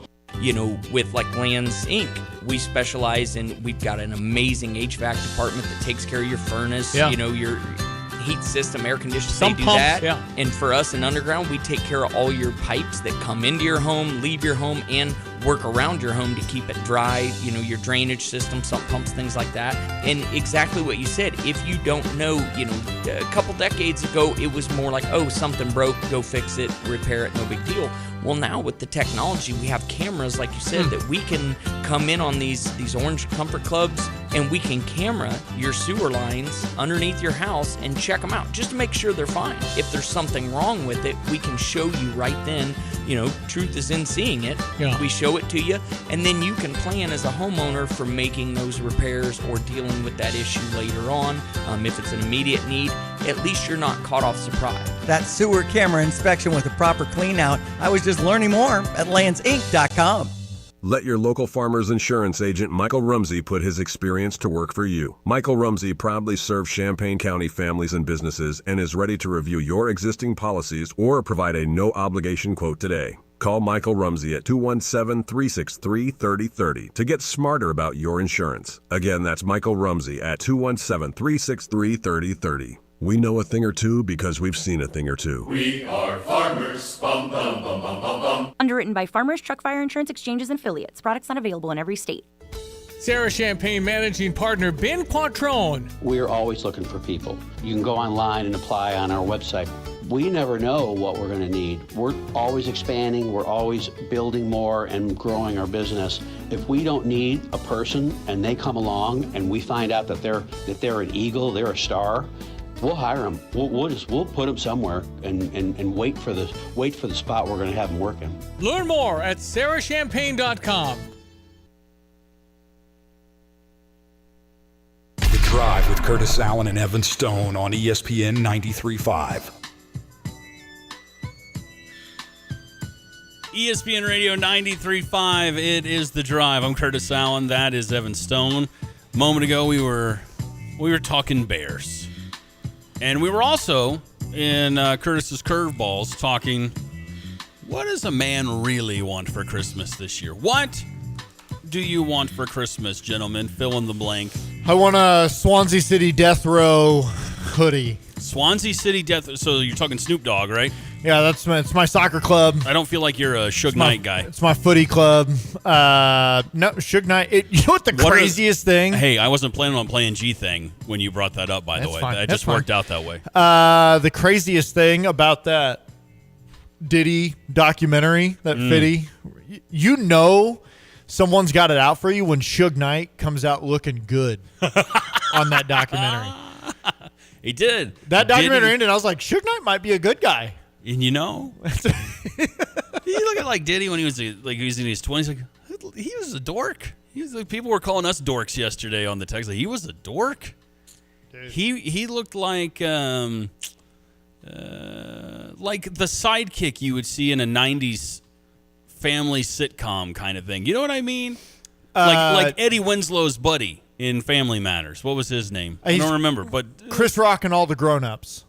Sure. Yeah, that's another one. You know? Yeah. Randy, calm down on the text line. all right? Randy, answer the question at 217-359-2255. Yeah. What do you want for Christmas this year, fellas? Oh, Randy says he wants a turkey. Well, there you go. Of course he wants a turkey. Why not? Because turkeys are awesome. You are the one that has an issue with turkeys. You and your buddy Ravi Lula. We haven't heard from Ravi in a while. Oh shoot! What do you mean? Oh shoot! Was he supposed to call? Did you set up Ravi today? No, I didn't. But we didn't reach out. That's my bad. It's my bad. 217-359-2255 is your number. What do you want for Christmas this year, fellas? Maybe you want some Illini tickets for Christmas. Maybe you would like tickets to the next Illini home game when they are back at State Farm Center. Well, we've got those for you. It would be a belated Christmas present. Okay, you wouldn't get it before Christmas Day, but we do have them for you for the next Illini home game for men's basketball, courtesy of Jets Pizza and Parlor Donuts. Just text Illini to 217-359-2255. That's Illini, ILLINI, to 217-359-2255. And you could be one of our latest winners. By the way, those tickets are kind of tough to come by. This is really tough to get Illini basketball tickets right now. So it's cool that we have them. They're a good team. They're pretty good. They're a pretty good team. I know we gotta sit on disappointment for 8 days after that Nebraska game, but this is still a good team. Sometimes we just got to remind ourselves, they're good. You okay over there? Yeah. Ravi mad at you? Were you texting him like, hey, man, I'm sorry? No, I'm texting him right now. Maybe that's why Ravi was so nasty about my Christmas movie list on Twitter. He just ripped it to shreds. It was mean. I know. It feels about right. It's a par for the course for Ravi. Lots of texts rolling in to score some Illini tickets. Again, if you would like to win tickets for the next Illini home game, courtesy of Jets Pizza and Parlor Donuts, text Illini to 217-359-2255, ILL. INI. We'll talk bragging rights in just a few, get the Mizzou perspective on things. Also, a little bit later on in the hour, we're doing Etched in Stone, baby. So get your wallet ready. Huh, huh. I like that. Do you want me to make that a sound effect? I'll pull that audio, and anytime we do Etched in Stone, we can just have you going huh from now on. Okay, yeah. That sounds good. You look like you're deep in thought. No, I just was trying to remember what I was doing. I was texting Robbie. That's what I was doing. That's what you were doing. Gosh. Oh, Evan Stone. Robbie. Totes forgot to reach out. What are we going to do with you, buddy? Some more Illini news here for you. Another member of the Illini football team has accepted an invite. In case you missed this earlier in the hour, James Thompson is headed to the East-West Shrine Bowl. He officially accepted his invite as well. So big old number 90 is on his way to the Shrine Bowl. How about that? Again, feels like forever away. It's like a month away, man. I know. It's like every time I see that. It's the 26th, man. Not this month, but next month. Next long time. And Senior Bowl is the 31st of next month, so even farther away. Yeah. It's like next year, really, if you get into it, a year away. Cubs made a move. Did the Cubs make a move? Should I be excited about this move? I don't know. But it's intriguing to me. Mm-hmm. So this is according to Jeff. Is it Passan? Yeah. Is that how you pronounce it? Yeah, that's how I've always pronounced it. Jeff Passan. First baseman Tyler Austin and the Chicago Cubs are in agreement on a 1-year major league deal, sources tell ESPN. Austin, who is 34, is a former top Yankees prospect who has been a star in Japan for the last half decade, hitting .293, .377, .568 for the Yokohama Bay Stars. Boom! So, a guy that I think most people forgot about, except for some of the fights that he was in. But has been swinging a big bat in Japan for the Yokohama Bay Stars. The Yokohama Bayside Tigers. All right. Zach Morris, AC Slater. They've all been out there. Shriek. There you go. I'll tell you what. Screech. When I say Shriek, Screech. He played for R.I.P. base. Rest in peace, yes. Slater looks like he could still swing a bat. Oh, yeah. Slater could still go. He's not aged a day. Not at all. No. Okay, I kind of like this move. It's a 1-year flyer on a guy who swings the bat way younger than he actually is. So can he steal a couple of starts to give first base a rest? Can he come in and get you 15, 20 homers? This is a really good move if it's not your anchor move. So we just need, okay, Ricketts, you got one. Okay, you're on the board. Now, please do something for real. Well, if you are a Cardinals fan, and we are East Central Illinois' home for St. Louis Cardinals baseball, you might be curious what's going on with Brendan Donovan, but everything that he has said over the last couple of days, he sounds like a guy that wants to stay put in St. Louis, and there's been talk about whether or not he would be moved. But we will find out some more, and also Nolan Arenado trade rumors, all that stuff is starting to heat up for the Redbirds as well, as it's a whole new era, and that whole new era continues tonight. Countdown to opening day for the St. Louis Cardinals. It's every Thursday night, 6 to 8 p.m. After the drive. It's going to take us all the way up to the final Thursday before opening day. Now, a programming note, you're not going to get it next Thursday or the following because that would be Christmas Day and New Year's Day. However, we've got it for you tonight, and we will have it again for you to kick off 2026 with Countdown to Opening Day. Mike Claiborne, Matt Pauley, they are your hosts. All sorts of special guests stopping by. Brad Thompson, Benji Molina, current players, former players, and plenty of other baseball guests. And as we have been discussing, things heating up as far as the hot stove stuff goes. We'll see who stays and who is out of St. Louis over the next few weeks. It should be interesting stuff for the Redbirds, a whole new era. And it continues tonight with Countdown to Opening Day on ESPN 93.5. Dope. What are you chewing on? I just had some ice. Yesterday it was, what was it, a Danish? You were shoving a Danish in your head? Not during the show. You literally, I asked you something and you instinctively took a big bite live on the air of the Danish. Oh, I did do that. You did do that. Yeah, no, just some ice. Got a little DP in a cup with some ice in it. Heath on the text line says, you really start forgetting things when you get to your mid to late 30s. Your mid-late 30s. Mid-late 30s. Mid-late 30s. He's a true listener. Thank I'm not you for there that yet. one, I'm still in my mid-30s. I haven't hit the mid-late 30s. What are mid-late is? Actually, he got it backwards. It's actually your late mid-30s. God. Is what it's supposed to be. I'm still in my mid-30s. I'm not my late mid-30s yet. You just make it up as you go along, don't you? No. We could debate on what's a sport, what's not a sport. If What? you want to, we're just making stuff up. What do you mean what's not a sport? What are you talking about? Name something that you think is controversial as a sport. Controversial? Yeah. Is NASCAR a sport? Well, yes. Is billiards a sport? It takes skill. Sure.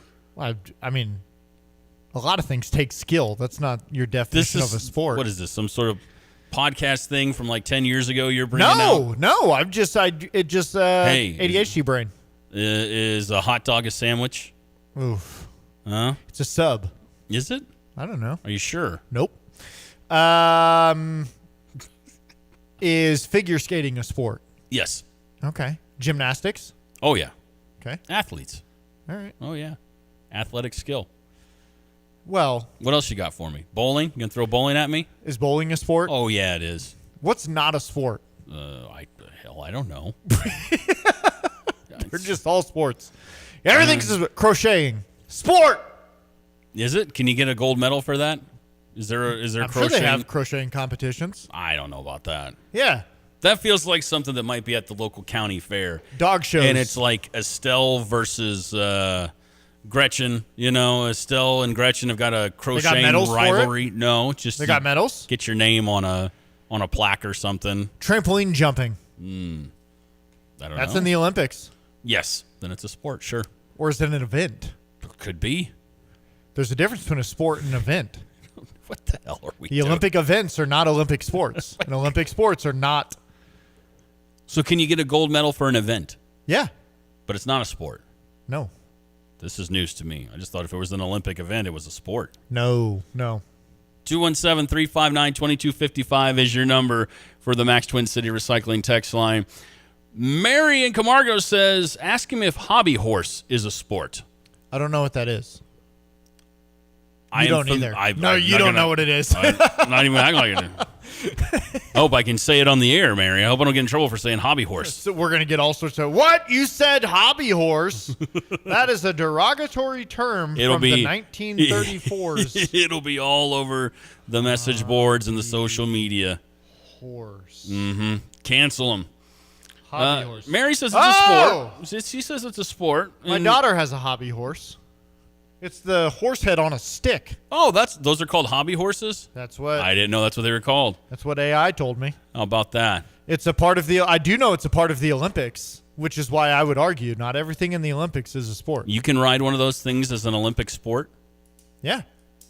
Well, you're not riding it. You're what dancing. am I doing with my life? I could have won so many gold medals by now. Hey, listen. I could have been a hobby horse champion when I was 6, 7, 8 years old. Come on now. How old? 6, 7, 8. You could be 6, 7, 8 years old and win a gold medal, right? Randy says, is cornhole a sport? First of all, the fact that you called it cornhole makes me very uncomfortable. That's not what we say here in the great city of Illinois. The great city of Illinois. State. You said city. I said state. Okay. Play it back. What do we call it here? We call it bags. Bags. Okay. Yeah. Bass fishing, Scott and Terre Haute, professional league, and a world tournament, maybe an Olympic soon. Is that a sport? Bass fishing? Sure. Hey, I'm not. Yeah, I suck at it. My dad, great at fishing. Me, I never had the patience for fishing. And I feel like now, for some odd reason, like my son asked me, side story here, my son asked me the other day, Curtis, Daddy, do you think we can go fishing sometime?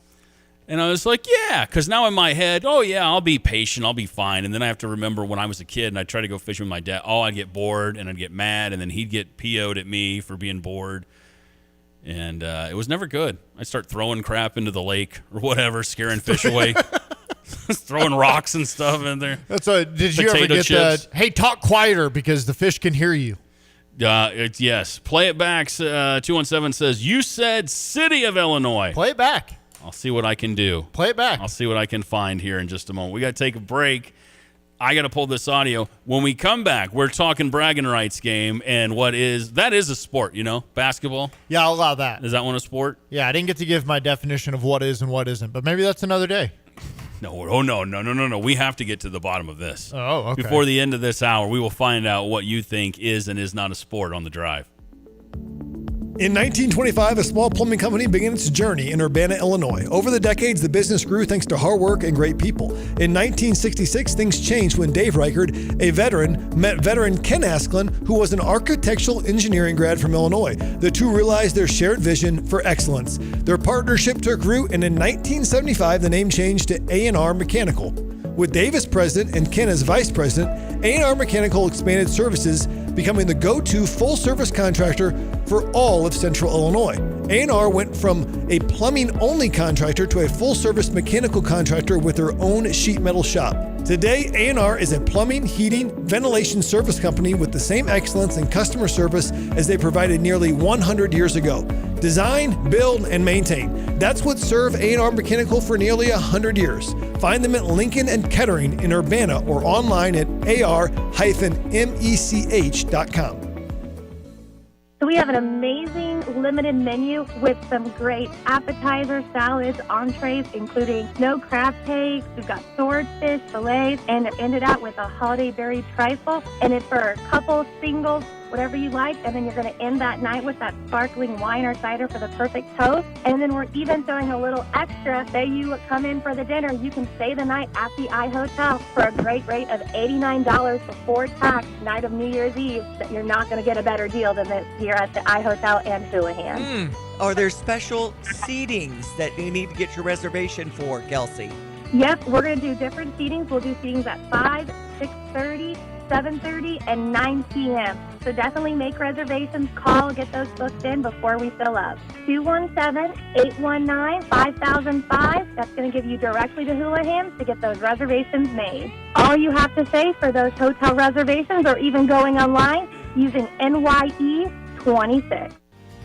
Get the roof your home deserves by Roof Doctors, your residential roofing specialist that has always offered the best warranties in the industry, like our non-prorated 50-year warranty. Our customers love that we are family-owned and locally operated. We make our customer needs our top priority. With over 30 years experience and the best customer service, give Roof Doctors a call today for your free estimate at 328-7529. In your community and for your community, Roof Doctors. You've changed thousands of diapers, played hours of peekaboo and duck duck goose because you'd do anything for your kids. That's why it's so important to protect them with life insurance from State Farm. State Farm agent Kurt Lenschow will help make it easy and affordable to help you protect your family no matter what the future holds. Because for the people you do anything for, life insurance could mean everything. Call State Farm agent Kurt Lenschow in Champaign-Urbana today. Like a good neighbor, State Farm is there. You've heard about the doggy bag, right? From Bulldog Disposal Muhammad, a 6 cubic yard canvas bag that can be used for easy cleanup instead of a big dumpster. The one-time use bag is now available and you can save the delivery charge. Get the doggy bag at Do It Best Hardware in Champaign at 107 West Springfield. So fill up the bag, call Bulldog Disposal, have it disposed of, and you'll be organized. Go to bulldoggybag.com for all the details. That's bulldoggybag.com. At Pards in Urbana, the boots just keep on coming. They're known for their huge collection of men's cowboy boots, women's cowgirl boots, kids' boots, and even shoes. If you're searching for top footwear brands, look no further than Pards. They carry a wide variety, including Ariat, Dan Post, Smoky Mountain, Roper, Double H, and more. And if socks or accessories are what you need, they've got all your high-quality essentials. Since 1968, Pards has been serving their customers with high-quality merchandise. And if you haven't been to Pards in a while, a lot has changed. Go check them out just off University Avenue in Urbana. The Drive with Curtis Allen and Evan Stone on ESPN 93.5. Welcome back into The Drive, ESPN Radio 93.5. I'm Curtis Allen. That is Evan Stone. Bragging rights, Monday. The Illini taking on Mizzou. Always a big game for the Illini. And I know for some Mizzou fans, it's not exactly Kansas, but it's still a big deal to us. Yeah, it's kind of interesting hearing that yesterday. Mm-hmm. Mizzou fans don't necessarily care much about this game. Well, we'll find out if that's true right now because we've got two guests on the Dick Van Dyke Appliance World phone line with us. Ali Schnepp and Joseph, I hope I get your last name right. If I botch it, I apologize ahead of time. Joseph Pastila from the Columbia Missourian on the phone with us right now. It's a mouthful. If I botched it, guys, I am so sorry. But thanks for joining us. Yeah, of course. It's good being here. My last name is pronounced Schneep, but it's okay. Schneep. I forgive you. I don't think you got any of those right. I got Allie right. Yes, Allie was right. What if I would have just said Joseph? What if I just would have said Allie and Joseph? Would that have been okay? Okay. Surprisingly, you actually nailed my No! Don't give him that. Oh, yeah. That's, no. Well. Oh, yeah, buddy. Okay. All right, well, welcome into the show, guys. We'll start with this. Again, you cover Mizzou for Missourian Sports, the Columbia Missourian. I got it right. I know I did that time. Allie, yep. I'll start with you. What has been the biggest surprise out of this Mizzou team, in your opinion, this year? The biggest surprise, I don't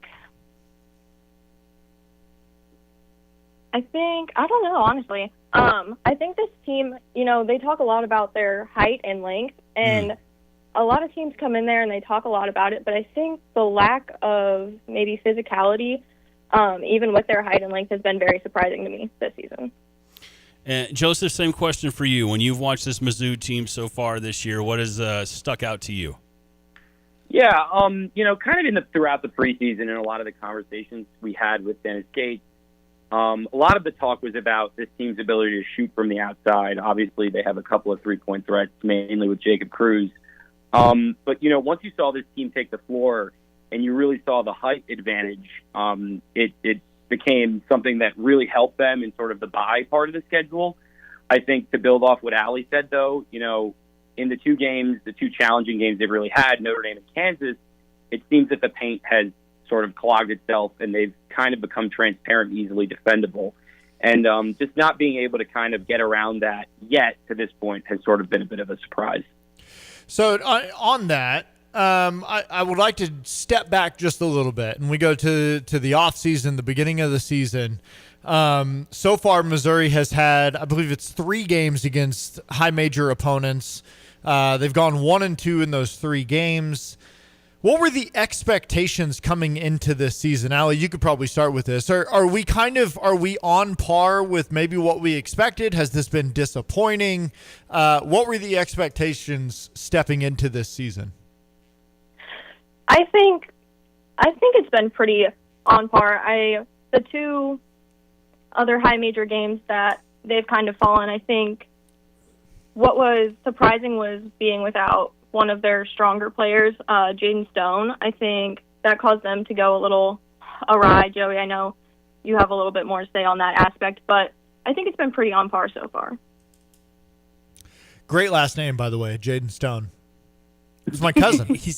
Evan's last name is Stone. He's He's related to half the country. It turns out. I just well, I mean, we're Amish, so we're just we've got a lot of. Does your family know you're on the radio? Having said that, do they know that you have a? No, they can't listen. Yeah, I know. That's what I'm saying. Okay. Yeah. Okay, we're gonna get back to bragging rights in just a second. I'm gonna throw you guys a curveball because we were not planning on. I just saw Missouri's quarterback is opting out of the bowl game and is transferring as well. Is this kind of a mutual decision, or is this him kind of bailing? I am not 100%. I am not nearly as qualified to speak on the football comings and goings at the University of Missouri. We have 3 very capable football writers in Missouri, and who I'm sure on top of this. But that was the breaking news that we did wake up to. I am not 100% about what Indibo's decision or what, where this will lead for him or the program yet. But I do know that Eli Drinkwitz did tweet about Matt Ballard playing in the bowl game. So that is where we're at. Okay, yeah, I didn't mean to go directly off course, but I was like, wow, you guys are here, and I just saw that pop across my screen. Might as well ask you a question. Curtis, there you go. To your liege. To my liege. ESPN Radio 93.5. It is The Drive. I'm Curtis. That's Evan. Ali Schneep and Joseph Pastila from the Missourian Sports. They do a great job covering for the Columbia, Missouri, and they cover basketball there. Okay, so we alluded to this a little bit when we went back on the air, guys, but Ali, I'll start with you. Does the vibe around campus among fans, among students, maybe even players, does bragging rights still have the same feeling, in your opinion, for Mizzou that it still has here for the Illini? Genuinely, I feel like campus hasn't necessarily been quite as a buzz as I think it has in years past. Okay. I don't know if that's because of the fan base feeling like maybe this year's team is not quite up to the level of last year's team. I mean, the loss to Kansas maybe is a sign of that, but I'm honestly looking forward to see what the split is looking like at the Enterprise Center coming up. Joseph, what do you think? Same question. Yeah, I think that circumstantially it impacts kind of how Mizzou people feel. Like Ali said, last year there was a ton of excitement going into the bragging rights game. Mizzou took down Kansas when they were number 1 in Columbia, and nothing will get people more excited in this part of Missouri than beating Kansas at home. But I think, though, circumstantially, if you take this year's matchup, the fan base understands just how important it is. Going off what you talked about earlier about going 1-2 kind of in the high major part of the schedule, this game now all of a sudden has a lot of weight in terms of Mizzou's resume. Playing a ranked team on a neutral floor, a team like Illinois that's already had multiple high major tests. I think that maybe not necessarily from the rivalry point. I'm sure there are plenty of people from eastern Missouri, St. Louis area who would love to beat the Illini. But in terms of what the game means for Mizzou's resume, I think the fan base is very aware of that. So it's pretty obvious that this team runs through Mark Mitchell. We've talked almost ad nauseum about that. He's a real dude. I mean, that guy can ball. Who's the second guy that they have to get going? I think we've seen a couple of times already that if you only have Mark Mitchell, that might not be enough. So who is another guy that if they can get that guy going, it's a problem for whoever they come up against? Honestly, it has to be Robinson. yes, the offense runs through Mitchell, but the one running the offense is Robinson. And on Robinson's good days, Mizzou has a good day from what we've seen so far. I think Cruz is obviously a good second choice there because Mitchell kind of runs that inside area, and if Cruz is on from the outside, then it's a hard momentum and flow to stop. Joseph, would you agree with that it's Anthony Robinson, that's the guy? Yeah, I mean, with kind of the jump that Robinson took last year, especially playing alongside Tamar Bates, I think there was a lot of expectation into his game coming into this season. And there were flashes of brilliance, and you could see what Anthony Robinson is capable of. But, kind of from what we've been hearing from Dennis Gates in our post-game pressers is he's just looking for that little extra jump of physicality. Particularly, he wants him to really work a lot harder in the paint. He harps constantly on his ability to make his free throws and get to the line. And if Anthony Robinson is getting to the line, he's most likely going to make his free throws, despite the fact that that's something Mizzou has struggled with this season. And if he's going, that 1-2 punch of him and Mitchell is really hard to stop because, like Allie said, if they penetrate inside, Jacob Cruz is just waiting on the outside to bury whatever three look he gets. Yeah, I see that as a team, Missouri is shooting 68% from the free throw line, which is, not ideal. You got 10 guys averaging 15 or more minutes right now. I know some of that is just due to what the schedule has been. You've got some blowouts in some of those low major games, and you get a lot of guys some extra tick. But 10 guys averaging 15 or more. How deep do you think this rotation actually is when you're playing a high major game? Do you have 8 guys? Do you have 9 guys? Or is it the full 10? Yeah, I think that that has kind of been one of the big challenges for Dennis Gates in this young season that is no longer feeling young. It seems that he's really trying to find that starting five, and obviously injuries have been a big part of this. They started the season without Honor Boateng. They started the season without Trent Burns, who is a 7-footer and has somewhat of an outside game. And they are still without Trent Pierce, who is supposed to be a starter on this team. Boateng has worked his way back into the starting lineup, but I think we're still figuring out what exactly the best starting five for this team is, and I think Dennis Gates is. Because of the way the lineup is built with so much size and some pretty solid outside shooting, he does have options. And I think that on the nights where things have not gone well, they've been able to mix and match. But really, game by game, the rotation has not been something that I would say is fully solidified by any means. ESPN Radio 93.5, it is The Drive. Question for both of you, and Allie, if you would you can answer first.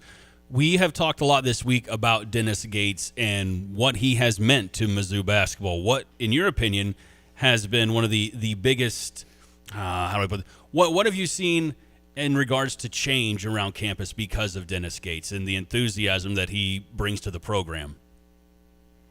I mean, Dennis Gates is just, from what it seems, a very authentic guy. I mean, I've got a few interviews with Jacob Cruz, and there's going to be a feature coming out later this week about him and his relationship with Gates and the authenticity that Gates brings. And I feel like that is also spread into Columbia a little bit. I mean, just the other day, I saw a picture of him and the entire Mizzou nursing program or something at a bar downtown. It's just, he's not as, it was very interesting. But he just brings a sort of like charisma and authenticity to the job that I think not a lot of other coaches might bring.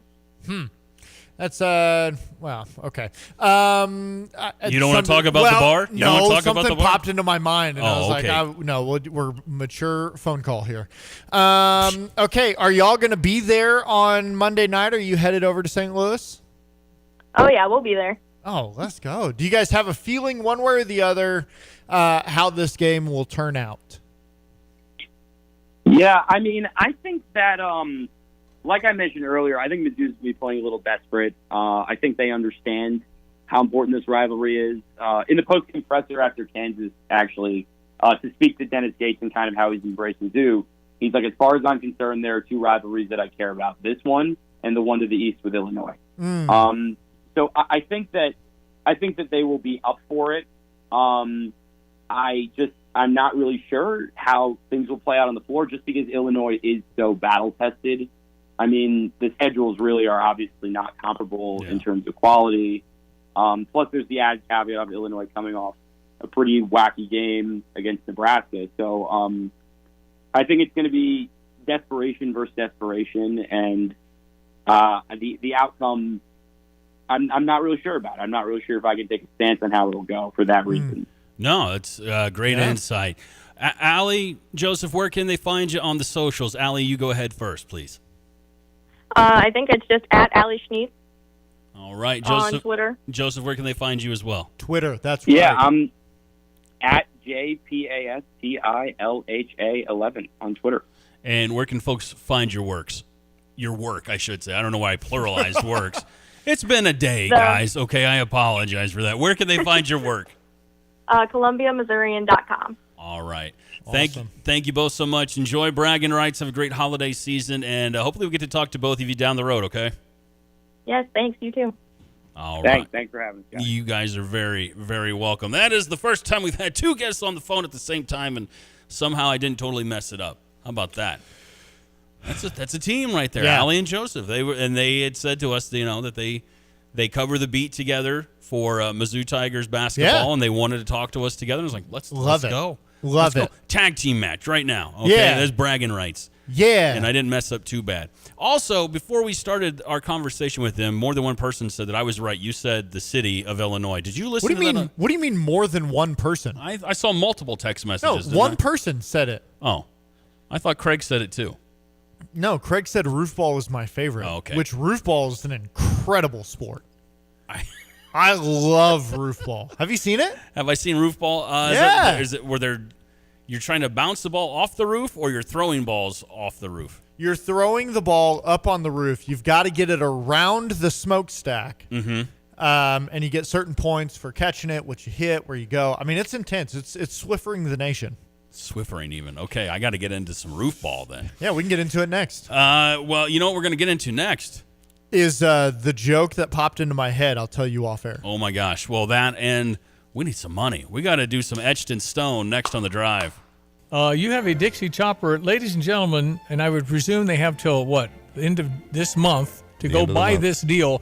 A $7,500 a Dixie chopper, which your place at Dedicated Diesel can service. So this is something that you'll have support for. But it's a $7,500 fastest lawnmower ever made, Dixie chopper. What is this deal? It's a Z2 42-inch cut, and we'll sell that the first $4,000 out the door. This is one. There's one of these. There's one of them. So this is like, okay, here, take this from me. It's kind of our Christmas present to the Champaign-Urbana area. $4,000. $4,000. Yes, it is a residential model, 23 horsepower, 42-inch cut, and we'll do that for $4,000 plus tax, of course. Sheesh. Okay. If you're going to run, you have a pretty big sized lawn, they're going to spend less time doing the lawn. Yep, and the only way to do this is to email me at timo@gftlog.com. Do people understand when you go to Ashley Furniture, the selection? We have a lot of furniture by Ashley in our stores. Here in Champaign, we have one of our largest showrooms. So we have all the categories: living room, bedroom, dining, mattress, home office, kids furniture, you name it. Can people get some sort of financing? We have long-term financing, one of the best times of year to buy furniture because you can get it with no money down. So if you want to save your cash for the holidays and buy Christmas gifts with it, you can finance for up to 60 months, 0% with no money down. And our website is ashley.com. From computer systems to brakes and tires too, at PDR, fixing cars is what they do. Remember, when you turn the key and the car won't run, call 367-9481 or use their dedicated text-only line at 383-0619. Additional information including repair quotes and online scheduling requests available from the website at pdrauto.com. Remember, they are what's best for your truck or car. They are PDR. Jets Pizza and Stevie J Broadcasting want to send you to the next Fighting Illini home basketball game. Text Illini to 217-359-2255 and you could be on your way to State Farm Center. Stop by Jets Pizza at Neal and Green Street or Round Barn off Springfield and Mattis for their delicious Detroit-style pizza. Text Illini to 217-359-2255 to win tickets from Jets Pizza and Stevie J Broadcasting. Hi, this is Kevin Rogers, president of the Philo Exchange Bank. Our bank's been through the ups and downs of the local agricultural community since 1883. With over 147 years of combined lending experience, let our local ag lenders work with you and help your farming operations succeed. Philo Exchange Bank, hometown community banking since 1883, member FDIC, equal housing lender. At Pards in Urbana, the boots just keep on coming. They're known for their huge collection of men's cowboy boots, women's cowgirl boots, kids' boots, and even shoes. If you're searching for top footwear brands, look no further than Pards. They carry a wide variety, including Ariat, Dan Post, Smoky Mountain, Roper, Double H, and more. And if socks or accessories are what you need, they've got all your high-quality essentials. Since 1968, Pards has been serving their customers with high-quality merchandise. And if you haven't been to Pards in a while, a lot has changed. Go check them out just off University Avenue in Urbana. Illini basketball is hot, and so is this Jets Pizza family deal. It's the busiest time of year, so just let Jets Pizza save you time in the kitchen. Get one extra large 2-topping pizza, choice of Jets bread, cinnamon sticks, and a 2-liter Coke product for just $35.99. The Jets Pizza family deal, just $35.99. It's not just pizza, it's Jets Pizza. The Drive with Curtis Allen and Evan Stone on ESPN 93.5. Oh, it's getting hot around here. ESPN Radio 93.5, it is The Drive. I'm Curtis. That's Evan. And we need some money, baby. Baby. Good God, I cannot talk today. What is with your English language today? I don't know. You know what it is? I got a man cold, and that really affects the brain. I don't know if you know that. Man cold? It's a man cold I got going on. No time for man colds. Only time for that money. Time to do some Etched in Stone. If you are unfamiliar, every Thursday right around this time, Evan checks out the money lines, the spreads. He looks at all of it in regards to college football and National Football League games going on all over. We got a good one tonight, man. Great game tonight. Is that in any of your Etched in Stone business? The Thursday night game. I really wanted to.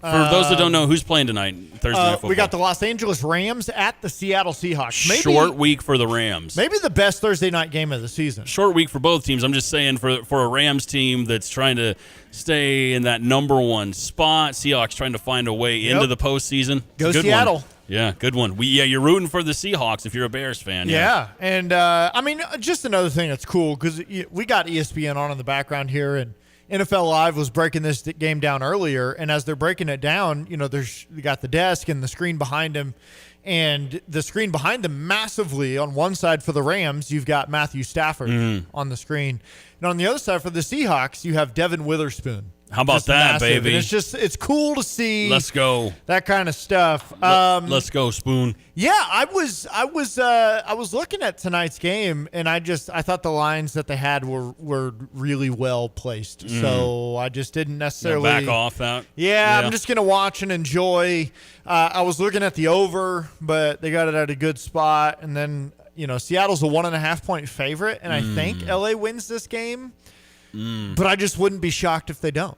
So I'm gonna lay off that one. Staying off that. That's cool. Evan will give us 5 bets and also a bonus bet on the socials. Follow us on the on Twitter and Instagram at The Drive 935. Also, like ESPN 93.5 on Facebook. You'll get them there as well. I'm gonna quit stammering and stumbling over my words, sir, and let's get down to business. Let's get down to business.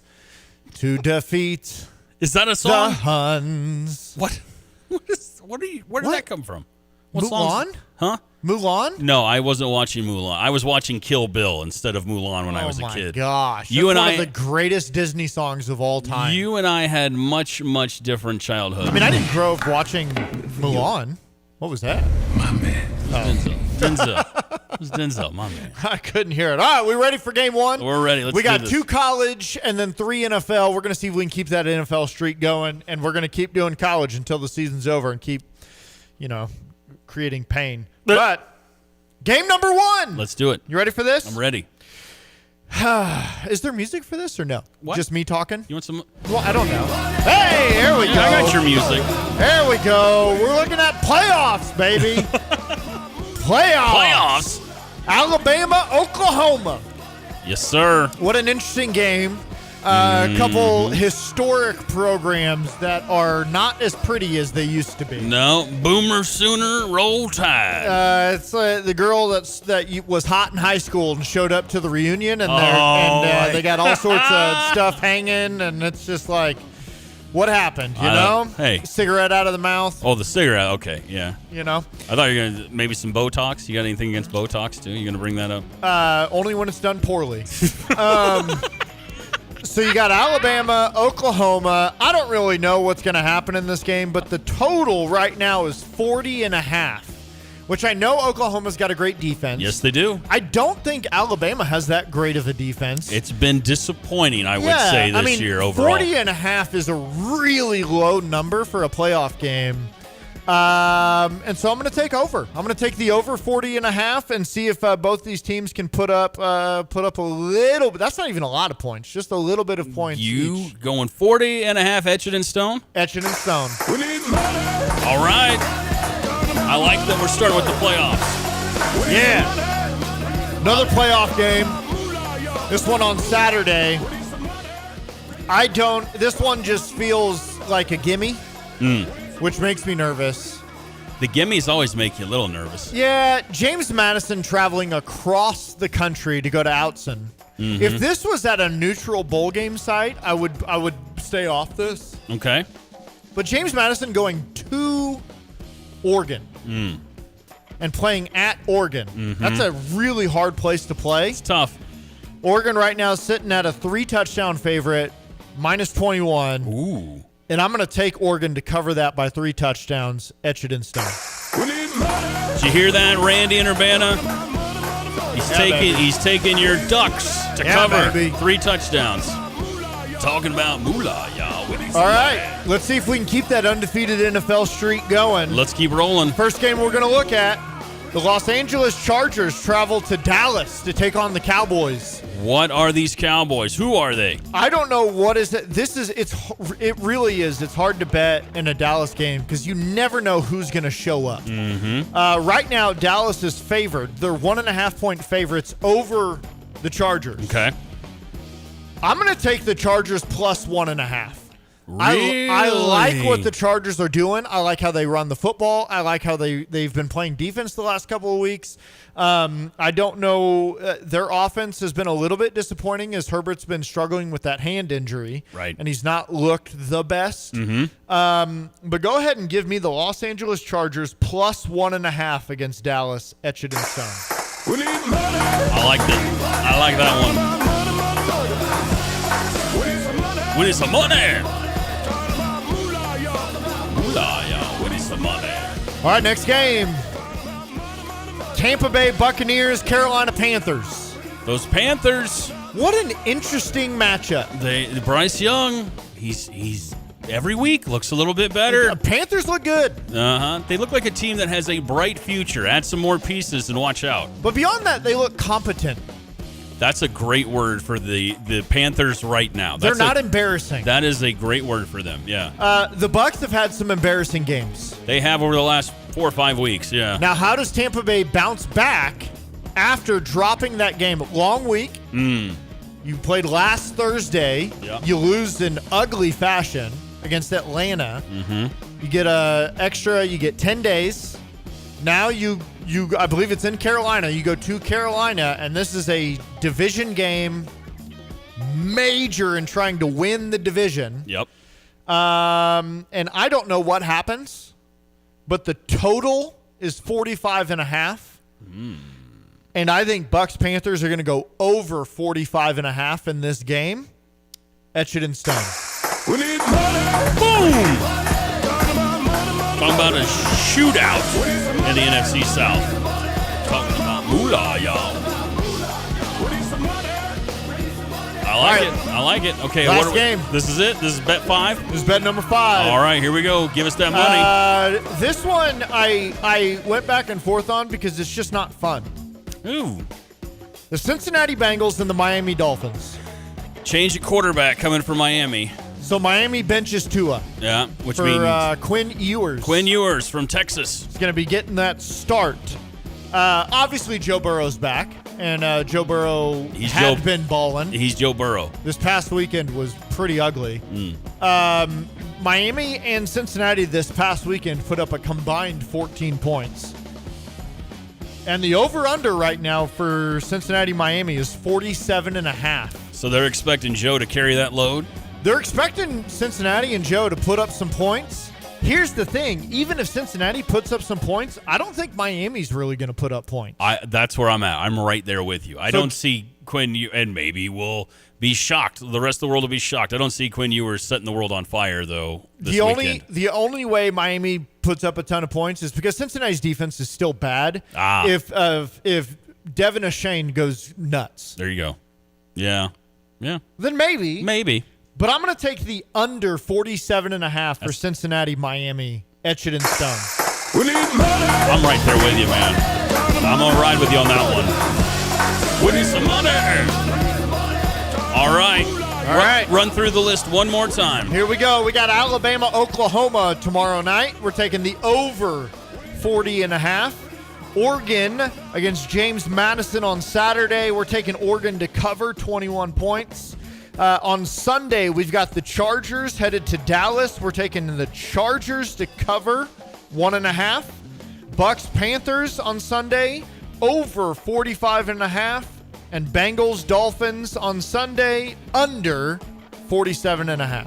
There you go. And as always, you can find these bets on the socials. We'll have them on our Instagram story at The Drive 935. We'll also have them up on Twitter/X at The Drive 935. Like ESPN 935 on Facebook. We'll post them there for you. And good luck. Happy hunting. Good stuff, my man. Good luck. Good luck to you. College fade the stone. NFL get some money. Get that money. All right. Quick break. And we wrap up this hour on The Drive next.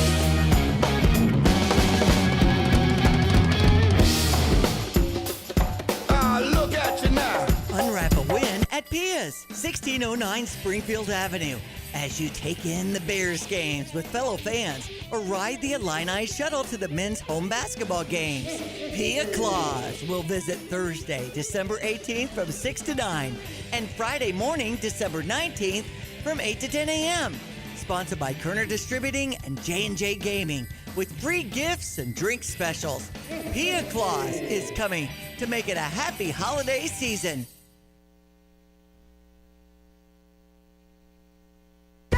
10 athletes will face the toughest job interview in fitness that will push past physical and mental breaking points.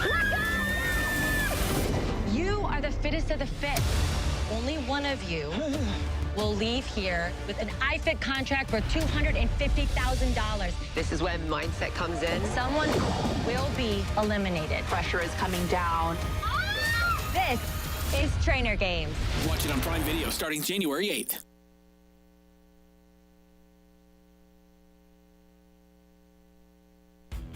Are you tired of shivering in the winter? Look no further than your local heroes at ABC Heating and Air Conditioning. Hi, this is Gina inviting you to give us a call at 217-352-5400 to book your appointment to make sure your furnaces run safely and efficiently this winter. We've been proudly locally owned and operated and have been serving our community for over 50 years. ABC, always be comfortable. Call me 217-352-5400 to book your appointment today or go to abcheatingandac.com. Rescue workers face death every day, and far too often their families lose them while they're helping you on the road. When you see emergency lights flashing, you must slow down and move over to the far lane. That includes red, blue, and orange lights. If you hit someone on the road, you'll be charged with a felony. That means jail time. Help us keep our families safe when we're out helping yours. When the lights are flashing, use caution passing. Let's all go home safe tonight. Brought to you by Tapman's Towing. Sarah Champagne's Ben Quattrone on keeping his employees. It's got to be the place to work. We have to pay the best. We have to treat people the best. Some of the guys wanted to order pizza the other day. Well, we bought 30 Papa Del's pizzas. BMW had the best month they've ever had. They said, can we have a cookout? Saturday, I cooked like 50 ribeye steaks. And they were expecting like cheeseburgers, burgers and hot dogs and stuff. Like, if I'm eating steak, you're eating steak. We both eat steak, we both eat hamburger. Learn more at sarahchampagne.com. We should talk about the quality you get at Ashley Home Store. Because we are the largest producer of furniture in North America, we have to produce at the highest standard. So quality checking everything, up to 300 pounds on all of our reclining furniture. I've been to the factory. I've seen how they do the quality testing, and it's pretty impressive. It's kind of furniture nerdy, but I think it's fun to see how they go above and beyond. So the highest quality steel, they make their own foam, they make their own mattresses. It's the most vertically integrated furniture company in the world. And our website is ashley.com. Listen up, football fans. You won't want to miss this. Right now, new Bet365 customers bet $5 and get $200 in bonus bets, win or lose. So you could turn that $200 into something bigger when you bet on money line, spread, totals, player props. $200 in bonus bets when new customers bet $5. I know where I'm going to bet from now on. Download the app today and see why it's never ordinary at Bet365. Gambling problem? Call 1-800-GAMBLER. 21 plus only. Must be physically located in Illinois. T&Cs apply. In-app only.